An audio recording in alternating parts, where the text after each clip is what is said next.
When are you going to stop being a burden, Mom? My son asked me on the first anniversary of my husband's death. He didn't yell. He didn't sound angry. That was the worst part. Daniel said it calmly while cutting his steak, like he was asking me to pass the salt across the table. My daughter-in-law lowered her wine glass and stared down at her plate, trying to hide the little smile at the corner of her mouth. In that moment I realized something colder than grief. Harold had only been dead for 1 year, but somehow I had already become an inconvenience in my own home. Before I continue, take a moment to subscribe to the channel, and let me know where you're watching from. I always read your comments and it means more than you know. The dining room felt too large without Harold sitting at the head of the table. The chandelier above us cast a warm golden light across the polished oak table, but nothing about that evening felt warm anymore. I had spent the entire afternoon cooking Daniel's favorite meal: pot roast with carrots, mashed potatoes with garlic butter, and the apple pie Harold used to request every anniversary. I still don't know why I bothered. Maybe part of me believed grief would bring us closer together. Maybe I thought losing Harold would remind Daniel that family mattered. Instead, it felt like I was watching strangers eat dinner inside the house my husband built with his own hands. Vanessa dabbed her lips with a linen napkin and sighed softly. "Daniel's just worried about you," she said in that smooth voice she used whenever she wanted to sound reasonable. "You've seemed overwhelmed lately." Overwhelmed? I stared at the framed family photos lining the far wall. Except now there were fewer of them. 3 months ago, Vanessa had redecorated the dining room while I was visiting my sister in Rhode Island. Harold's favorite landscape painting was gone. The old wedding photo from our 30th anniversary had disappeared too. When I asked where it went, Vanessa smiled sweetly and said the room needed a more modern feel. Daniel finally looked at me then, but only for a second. "Mom, you barely leave the house anymore. You don't need all this space." All this space. As if 38 years of memories could be measured in square footage. Outside, rain tapped softly against the kitchen windows. The grandfather clock near the hallway ticked louder than usual, filling the silence none of us seemed willing to touch. I folded my hands together beneath the table to stop them from shaking. Harold used to notice things like that immediately. He would squeeze my knee gently under the table whenever family dinners became tense. He always knew how to steady me without saying a word. But Harold was gone now, buried under 6 feet of cold Connecticut soil, and the people sitting across from me no longer looked at me with love. They looked at me with patience. The kind people reserve for problems they haven't solved yet. Vanessa stood first, collecting plates with careful little movements. "We should probably start talking about long-term plans," she said casually. "There are some beautiful senior communities near Hartford." Something hollow opened inside my chest. Not anger. Not even sadness anymore. Just emptiness. I looked toward the hallway where Harold's coat still hung beside the front door. Nobody had touched it since the funeral. For 1 second I could almost hear his voice again. "If they ever make you feel unwanted in this house," he once told me quietly, "promise me you'll open the cedar box in my study." At the time I thought he was being dramatic. That night, for the first time, I understood exactly why he said it.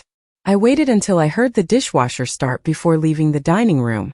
Vanessa always ran it immediately after dinner, even when it was only half full. She said she liked waking up to a clean kitchen.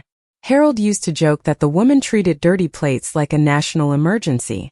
The memory almost made me smile, but the feeling disappeared before it fully reached my face.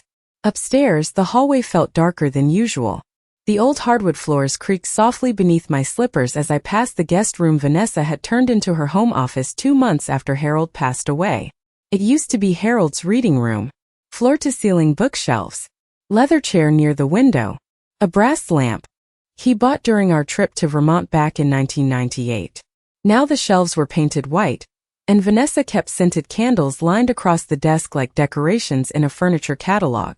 Every trace of my husband had been disappearing piece by piece, so slowly I almost convinced myself I imagined it. My bedroom was cold when I stepped inside. Harold's side of the bed remained untouched except for the folded gray sweater resting near his pillow. Sometimes I still caught the faint smell of his cedar aftershave on the fabric. Other nights, even that memory seemed to fade.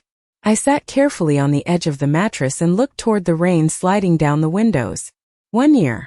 An entire year without hearing his footsteps downstairs in the morning.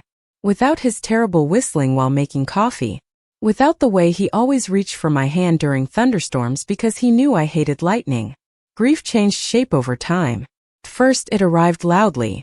Phone calls. Funeral flowers. Sympathy casseroles stacked in the refrigerator. Then eventually it became quieter. Smaller. It settled into the corners of ordinary life like dust nobody else noticed anymore. I opened the nightstand drawer slowly and pulled out the small silver key Harold gave me 3 weeks before he died. I remembered exactly how serious he looked when he pressed it into my hand at the hospital. His skin had already become pale by then, his wedding band loose against his fingers. "Not yet," he whispered when I asked what it opened. "Only if you ever feel alone in this house." At the time I scolded him gently for talking that way. I truly believed we still had years left together. The grandfather clock downstairs chimed 10 times. Beneath the sound, I could hear Daniel laughing softly at something Vanessa said. The sound stopped me cold. It was strange how quickly people learned to laugh again after a death. Especially when the person gone had spent decades holding everyone together. I closed my hand around the key tightly. Earlier that afternoon before dinner, I noticed something else missing from the living room. Harold's navy blue recliner. The chair had been there for 15 years, positioned beside the fireplace where he watched every Red Sox game with a bowl of salted peanuts balanced on his knee. Vanessa claimed she donated it because the fabric looked outdated. She did not ask me first. She simply erased it. Just like the photographs. Just like the reading room. Just like the anniversary dinner itself, which felt less like remembering Harold and more like discussing what to do with the leftover pieces of his life. My chest tightened as I stood and walked toward the hallway again. At the far end of the second floor sat Harold's old study, the only room Vanessa had not touched yet. The door remained closed most days because I could never bring myself to enter it for long. But tonight felt different. Tonight, for the first time since the funeral, I no longer felt like a grieving wife inside my own home. I felt like a visitor waiting politely for permission to stay. My hand trembled slightly as I slid the silver key into the lock beneath Harold's desk drawer. Then I turned it. The drawer opened with a soft click that sounded much louder in the silence of Harold's study. For a moment I simply stood there staring down at the contents inside, unable to breathe properly. Everything smelled faintly of old paper, cedar wood, and the black coffee Harold drank every morning for nearly 40 years. Inside the drawer sat a thick cream-colored envelope with my name written across the front in Harold's careful handwriting. Beneath it rested a smaller metal box and a leather-bound notebook I had never seen before. My hand shook as I picked up the envelope. Eleanor. Even seeing my name written by him felt almost unbearable now. I lowered myself slowly into Harold's desk chair, the same chair where he paid bills every Sunday evening while listening to jazz records downstairs. The leather creaked beneath me. Outside, the rain continued tapping softly against the windows, but the rest of the house had gone quiet. Daniel and Vanessa must have gone upstairs. For the first time all evening, I was grateful for that silence. I opened the envelope carefully, afraid somehow that the paper itself might fall apart in my hands. Inside was a handwritten letter dated 8 months before Harold died. If you are reading this, sweetheart, then I was right about something I prayed I would never be right about. I stopped there for a second because my vision blurred immediately. Harold always called me sweetheart, even during arguments. Especially during arguments. I pressed my fingertips against my eyes and kept reading. I know you. You will spend too much time making excuses for people who stopped deserving your kindness a long time ago. You will convince yourself they are grieving, stressed, overwhelmed. But grief does not erase character. It reveals it. A cold feeling moved slowly through my chest. Harold knew. Somehow, before he died, Harold already understood what would happen after he was gone. I swallowed hard and continued reading. Daniel is my son and I love him deeply. But love can make people weak. Vanessa has spent years teaching him that comfort matters more than loyalty. If you ever begin to feel invisible in this house, I need you to stop doubting yourself. You are not imagining it. I lowered the letter into my lap. Downstairs, the refrigerator hummed softly through the floorboards. The house suddenly felt unfamiliar, as though the walls themselves had been listening for years while I remained blind to what was happening around me. Looking back, the signs had always been there. Vanessa interrupting me whenever I told family stories at Thanksgiving. Daniel canceling Sunday breakfast because Vanessa wanted quiet weekends. The way my son gradually stopped asking my opinion about anything important. It did not happen overnight. That was the frightening part. It happened slowly enough that I barely noticed pieces of myself disappearing until almost nothing remained. I unfolded the second page carefully. Inside the metal box, you will find copies of documents from attorney Martha Green. Do not tell Daniel or Vanessa about them until you speak with her directly. Promise me that. My heart pounded harder as I reached for the small metal box beneath the letter. It was heavier than I expected. Inside sat several folders neatly organized with handwritten labels. Property trust, joint accounts, insurance, policies. Beneath them rested a small velvet pouch containing a gold key attached to a paper tag. Safety deposit box. Hartford Federal Bank. My mouth went dry. Harold handled most of our finances during our marriage, but never in secretive ways. We always discussed major decisions together. Yet somehow this entire arrangement had existed without my knowledge. Then I noticed one final document resting at the very bottom of the box. The title alone made my stomach tighten. Occupancy Protection Clause. I stared at those words for several long seconds before slowly lifting the paper into my hands. Somewhere upstairs, a floorboard creaked softly beneath Daniel's footsteps. And for the first time since Harold's funeral, I realized my husband had not spent his final months preparing for death. He had spent them preparing for me to survive the people we trusted most. I did not sleep that night. The documents remained spread across Harold's desk, while the old brass lamp cast a soft amber circle across the papers. Outside, the storm had passed sometime after midnight, leaving the windows fogged with moisture and the maple trees dripping quietly beneath the streetlights. I sat there wrapped in Harold's gray cardigan, reading every page slowly, carefully, as if my entire marriage was revealing hidden chapters one had somehow missed while living it. The occupancy protection clause was only 3 pages long, but every sentence made my pulse beat harder. Harold had transferred the house into a protected family trust 6 months before his diagnosis became terminal. My name remained listed as sole lifetime resident and controlling beneficiary. Nobody could force me to sell the property. Nobody could remove me from the home, unless I willingly signed legal authorization in front of the trust attorney. Daniel's name appeared only as secondary inheritance after my death. I read the wording 3 separate times because I could barely process it. Harold knew. He truly knew they might try to push me out after he was gone. I leaned back slowly in the chair and stared toward the dark hallway outside the study. Memories began surfacing differently now, sharper than before. 3 months before Harold passed away, Vanessa suddenly became obsessed with discussing retirement communities during dinner. She showed us brochures with smiling silver-haired couples playing tennis beside artificial lakes. At the time I thought she was simply planning ahead. Harold barely touched his food that evening. Later that night, after Vanessa and Daniel left, he stood at the kitchen sink washing dishes in complete silence. "You belong in this house longer than anyone," he finally said quietly. I remember laughing softly and telling him he sounded dramatic. Now I realized he had not been speaking emotionally. He had been warning me. Around 2 in the morning, I opened Harold's leather notebook. Most of the pages contained ordinary things at first. Grocery lists, insurance reminders, notes from doctor appointments. But halfway through the notebook the tone changed. Short observations. Quiet details. November 17th. Vanessa asked Daniel whether the upstairs could become a nursery after Eleanor downsizes. February 2nd. Daniel mentioned refinancing options without discussing it with Eleanor first. March 10th. Vanessa donated Eleanor's china cabinet while she visited Carol. I stopped breathing for a moment after reading that line. The china cabinet. I remembered coming home from my sister Carol's house last spring and finding the corner of the dining room strangely empty. Vanessa claimed movers accidentally damaged the cabinet during cleaning and hauled it away before she could stop them. I believed her. God help me, I actually believed her. My throat tightened painfully as I kept turning pages. Harold noticed everything. Every small dismissal. Every manipulation wrapped in politeness.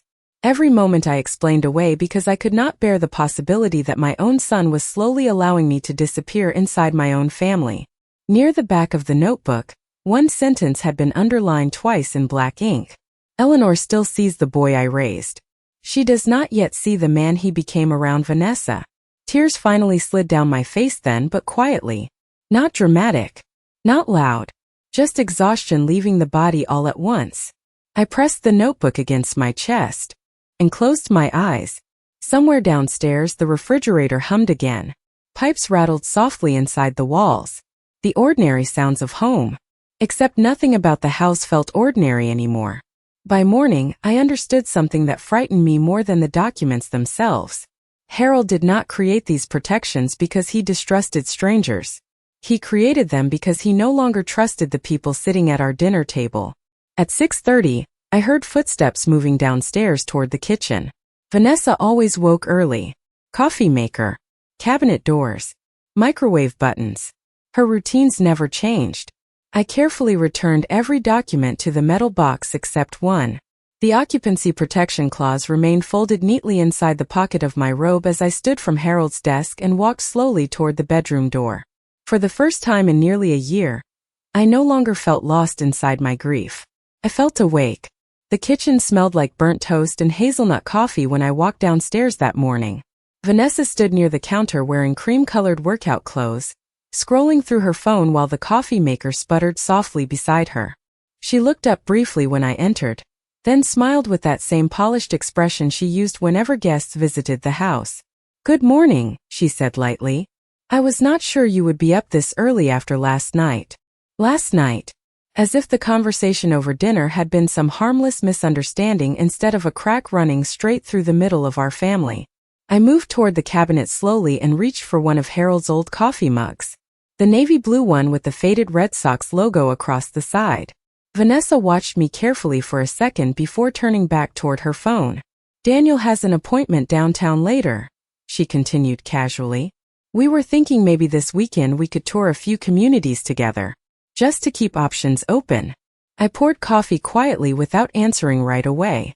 The kitchen windows overlooked the backyard Harold spent 20 years landscaping himself.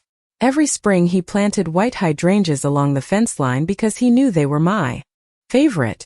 Last summer, Vanessa hired a landscaping company to replace half of them with decorative stone borders while I was visiting Carol. "The yard needed a cleaner look," she explained afterward. Cleaner. Everything sentimental in this house seemed to offend her somehow. I carried my coffee toward the table and sat down slowly. "I am not moving," I said calmly. Vanessa blinked once. Just once. But I noticed it. "Nobody is forcing you," she replied quickly. "We are only trying to think long-term." Long-term. Another carefully chosen phrase designed to sound caring while meaning something else entirely. I wrapped both hands around the warm mug and studied her face quietly. For years, I blamed myself whenever tension filled the room around Vanessa. I convinced myself we simply had different personalities. She was organized, modern, efficient. I was sentimental, traditional, slower now than I used to be. But Harold saw something deeper beneath her politeness long before I did. "Did you sleep at all?" Daniel asked as he entered the kitchen adjusting his tie. His eyes looked tired but not guilty. That realization hurt more than anger would have. He genuinely believed they were being reasonable. Vanessa stepped beside him immediately, resting her hand lightly against his arm. A small movement. Protective. Possessive. I had seen that gesture thousands of times over the years without understanding what it really meant. Daniel no longer moved through life independently. He moved through Vanessa first. "I slept fine," I answered softly. Daniel nodded distractedly while pouring himself coffee. "Mom, you should think about what we said. This house is a lot to manage now." I looked down into my cup before answering because I already understood something he did not. The house was not difficult to manage. Their expectations were. Vanessa opened the refrigerator and frowned slightly. "We also need to start being smarter financially," she said. "Property taxes here keep increasing every year." There it was again. Another small piece sliding into place. Harold's notebook had changed everything. Before last night, I only heard criticism in their words. Now I heard planning, calculation, patience. They were not trying to help me adapt to widowhood.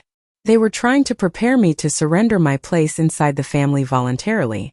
Daniel checked his watch and grabbed his coat from the hallway chair. "We will talk more tonight," he said while heading toward the front door. Vanessa kissed his cheek softly before following him into the hallway. A moment later, their voices drifted back toward the kitchen. "She is becoming more stubborn lately," Vanessa whispered. "Because you keep pushing," Daniel muttered quietly. "Well, something has to change," she replied. Then silence. The front door closed. Their car backed slowly down the driveway. I remained seated at the kitchen table long after they left, staring at the steam rising from Harold's old mug. For the first time in months, I no longer felt confused by the atmosphere inside this house. I understood it perfectly. An understanding changed everything. That afternoon, I drove to Hartford for the first time since Harold's funeral. The highway stretched gray and damp beneath the October clouds while old jazz music played softly through the car speakers. Harold loved driving this route during autumn because the trees along Interstate 84 turned brilliant shades of amber and crimson. Usually he pointed out every covered bridge and church steeple like a man seeing New England for the first time. I gripped the steering wheel tighter as the memories came. Some days remembering him felt comforting.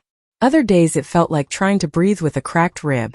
Martha Green's office sat inside a narrow brick building across from the courthouse downtown. Harold and I had known Martha nearly 30 years. She handled our will after Daniel was born and later helped Harold structure the family business before his retirement. The receptionist recognized me immediately and offered a sad smile as she led me toward Martha's office. "She has been expecting you," the woman said gently. Those words settled strangely in my chest. Expecting me.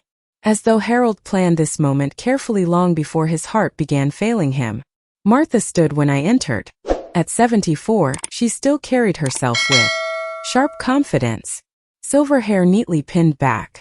Navy blazer perfectly pressed. She walked around the desk and hugged me quietly before motioning toward the leather chair across from her. "I hoped I was wrong," she said softly once we sat down. Harold hoped that too. I placed the metal box carefully on her desk. Martha glanced at it and sighed. "Then things at home have become difficult already." I looked down at my hands instead of answering immediately. Saying the truth aloud somehow made it more real. "Daniel asked when I was going to stop being a burden," I finally whispered. Martha closed her eyes briefly. "Not shocked.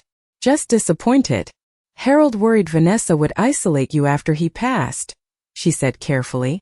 "But he still believed Daniel might come to his senses eventually." Something inside me tightened hearing that. Even now, Harold tried protecting our son in his own mind. Martha opened the occupancy documents and adjusted her glasses. "Legally, you are fully protected," she explained. "The trust cannot be altered without your consent. The property belongs to the Whitmore Family Trust, and you are the controlling beneficiary during your lifetime." "Daniel does not know that," I said quietly. Martha shook her head. "No. Harold specifically requested that we keep the structure private, unless you came to me personally." Outside the office window, rain drifted lightly across downtown Hartford. People hurried along the sidewalks carrying umbrellas and coffee cups while buses hissed beside the curb.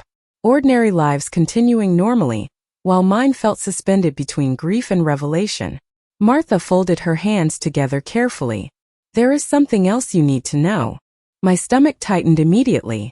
She opened another folder from the box and slid several papers across the desk toward me. Bank statements, loan records, credit reports. Daniel and Vanessa had refinanced their condominium in Boston twice within 3 years. Credit card debt, business losses from Vanessa's online boutique, missed payments hidden beneath consolidation loans. I stared at the numbers in disbelief. "They are struggling financially," Martha said quietly. "Much more seriously than they admitted to Harold." Suddenly every conversation over the past year rearranged itself in my mind.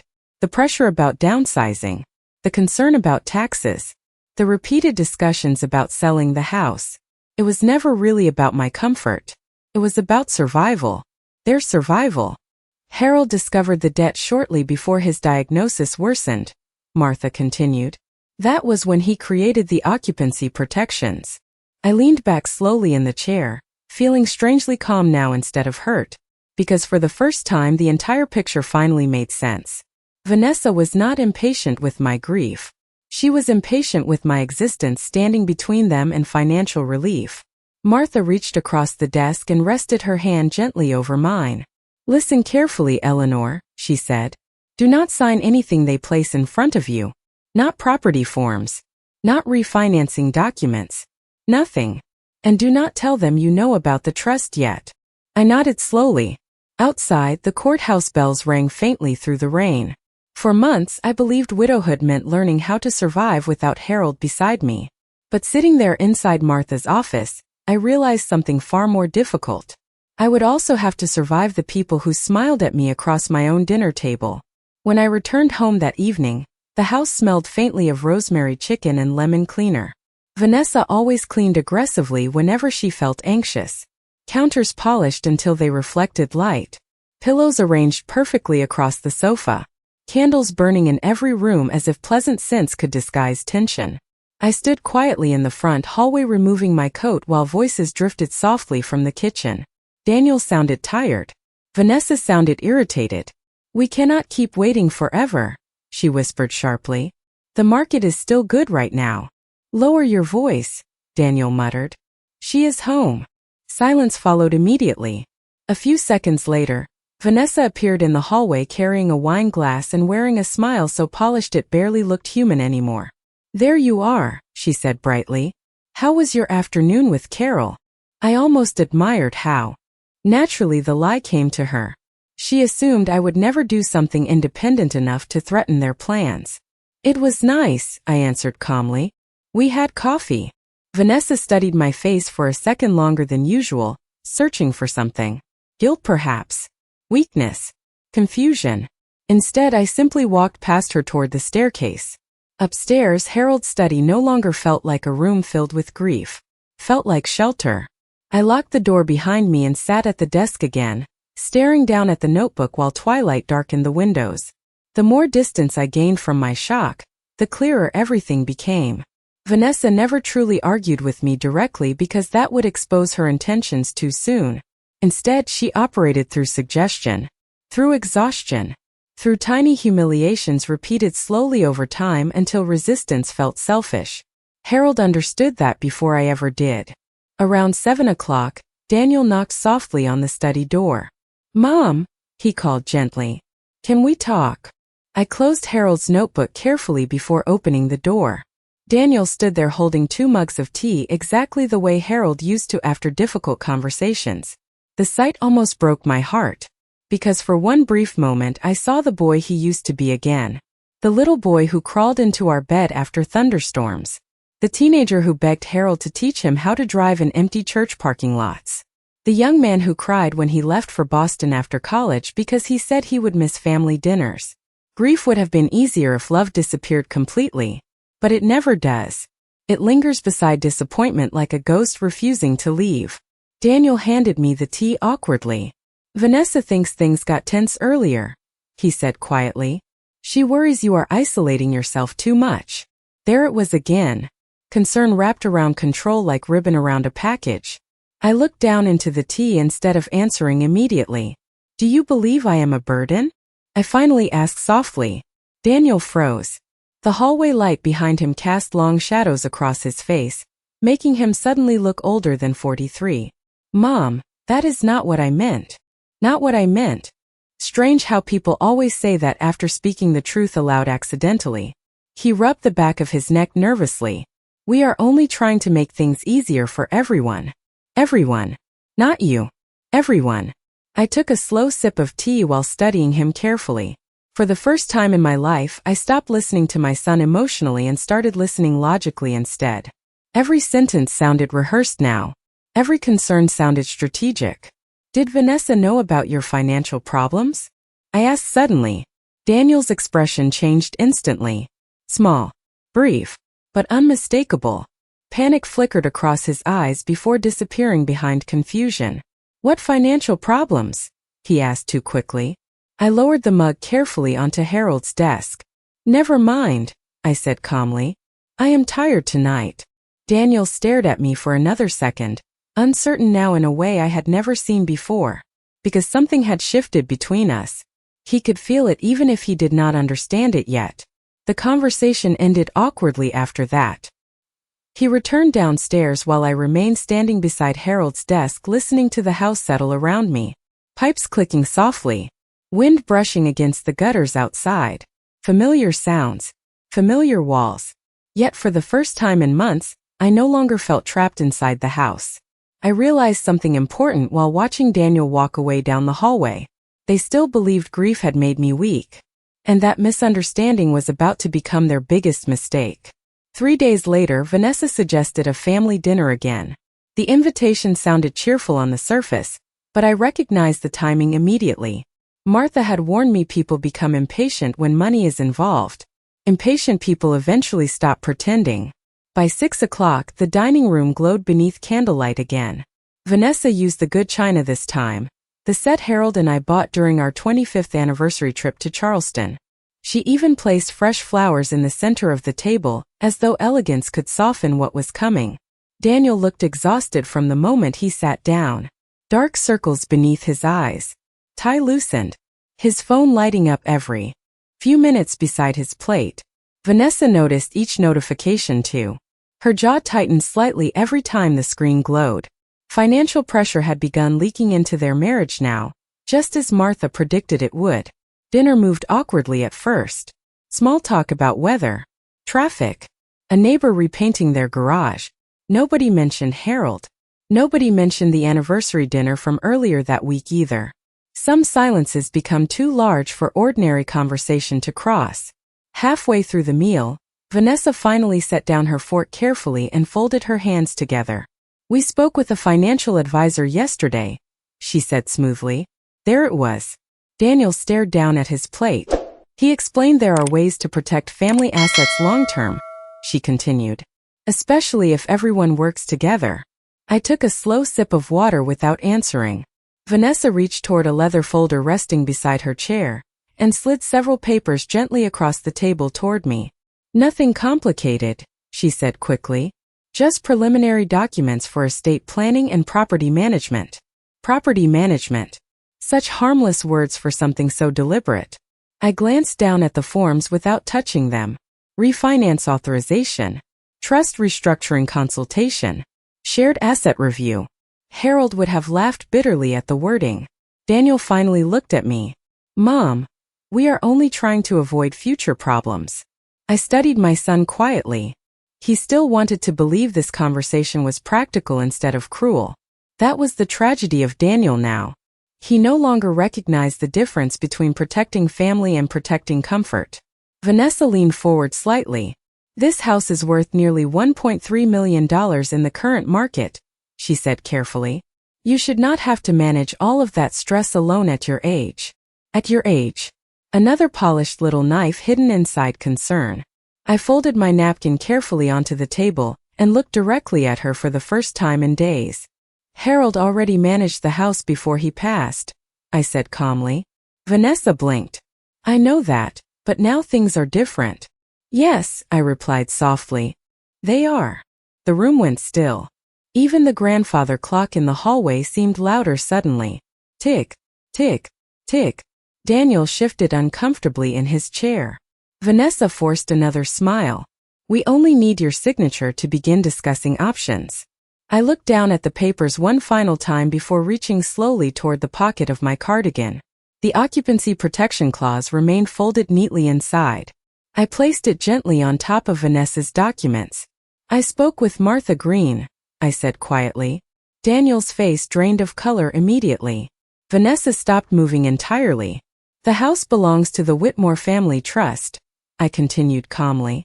"I am the controlling beneficiary for the remainder of my life. Nothing can be refinanced, transferred, or sold without my direct authorization."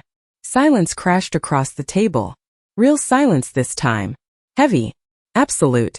Daniel picked up the document with shaking hands while Vanessa stared at me, as though she no longer recognized the woman sitting across from her. "Mom," Daniel whispered weakly. "What is this?" I held his gaze steadily. "Your father knew exactly what he was protecting me from." Vanessa recovered first. She pushed her chair back sharply. That is ridiculous, she snapped. Nobody was trying to hurt you. But the performance was finally cracking now. I could hear it in her voice. Daniel kept reading the document over and over, his breathing uneven. Then slowly, painfully, realization settled across his face. Not only about the trust, about everything. The pressure, the manipulation, the years of quiet erosion inside this house. For the first time since Harold died, my son finally looked ashamed. Daniel did not touch his dinner again after reading the trust documents. The room remained painfully quiet except for the faint ticking of the grandfather clock and the soft hum of the refrigerator from the kitchen. Vanessa sat stiffly in her chair with her arms folded tightly across her chest, but the confidence she carried for months had vanished completely now. For the first time since Harold died, nobody at the table seemed certain anymore. I gathered the papers calmly and slid them back into my cardigan pocket. My hands no longer trembled while doing it. That surprised me most of all. Grief had spent an entire year making me feel fragile, but truth had a strange way of steadying a person. Daniel finally looked up at me, his face pale beneath the dining room light. "Dad really thought I would force you out?" he asked quietly. I held his gaze for a long moment before answering. "Your father believed people reveal themselves slowly," I said softly, "and he paid attention when they did." Vanessa pushed her chair back again. "This is unbelievable," she snapped. "We were trying to help." But even she no longer sounded convinced by her own words. Daniel rubbed both hands across his face heavily. Exhaustion seemed to settle over him all at once. Not just financial exhaustion. Emotional exhaustion. The kind that comes when somebody realizes they ignored painful truths for too long because accepting them would require changing everything. "How bad is the debt?" I asked quietly. Vanessa opened her mouth immediately, but Daniel answered first. "Bad," he admitted. "After the boutique failed and the condo payments increased, we started borrowing against credit cards. Then refinancing." His voice cracked slightly on the last word. I noticed Vanessa looking at him sharply, almost angrily, as though honesty itself felt like betrayal now. "You should have told me," I said. Daniel laughed bitterly under his breath. "We were embarrassed." I nodded slowly because that, at least I understood. Pride makes people hide the very things destroying them. Harold used to say shame grows best in silence. For a while nobody spoke again. Then I looked toward the empty chair at the head of the table where Harold always sat during family dinners. I could almost picture him there now, hands folded calmly, watching everyone carefully the way he always did when tension filled a room. "I am not leaving this house," I said quietly. "And I am not signing anything." Daniel lowered his eyes immediately. Vanessa stared toward the window. "But I am also not your enemy." That made both of them look back at me. "This family stopped talking honestly a long time ago," I continued softly. "Your father saw that before any of us wanted to admit it." Tears gathered in Daniel's eyes then, though he tried hard to hide them. "I do not know when I became this person," he whispered. Hearing that hurt worse than the insults. Because beneath all the manipulation and disappointment, he was still my son. Broken people can still be loved even when they fail you. Especially when they fail you. 3 months later, Daniel and Vanessa sold the Boston condominium and moved into a smaller apartment outside Hartford. The marriage survived, though barely at first. Counseling, financial restructuring, long uncomfortable conversations they should have had years earlier. Daniel began visiting every Sunday again without being asked. Sometimes we talked for hours. Sometimes we barely talked at all. Healing does not arrive dramatically. It arrives quietly through consistency. Vanessa remained polite but distant after that night. I no longer tried forcing warmth where none existed naturally. Peace became enough. The following spring, I replanted the white hydrangeas along the backyard fence exactly where Harold used to keep them. On warm evenings I sat on the porch with coffee while the flowers moved gently in the Connecticut breeze. The house no longer felt like a place where I was disappearing. Felt like mine again. 1 year later, on the anniversary of Harold's death, Daniel arrived carrying fresh flowers for his father's grave. Before we left for the cemetery, he stopped quietly beside the kitchen doorway. "Dad protected you because he knew I was too weak to do it myself," he said softly. I looked at my son for a long moment before answering. No, I said gently. Your father protected me because love does not stop preparing for people after death. Daniel cried then. Not loudly, just honestly. And somehow that felt more important than any apology. Sometimes the deepest betrayals do not begin with cruelty. They begin with silence, with avoidance, with slowly allowing someone to feel unwanted until they forget their own worth. If Harold taught me anything before he died, it was this. Never ignore the moment someone begins treating your presence like a problem instead of a blessing. And I still wonder sometimes how many other mothers quietly disappear inside their own families before finally realizing they were never the burden at all. Thank you for watching our video. If you enjoyed it, please subscribe to our channel so you don't miss any new stories.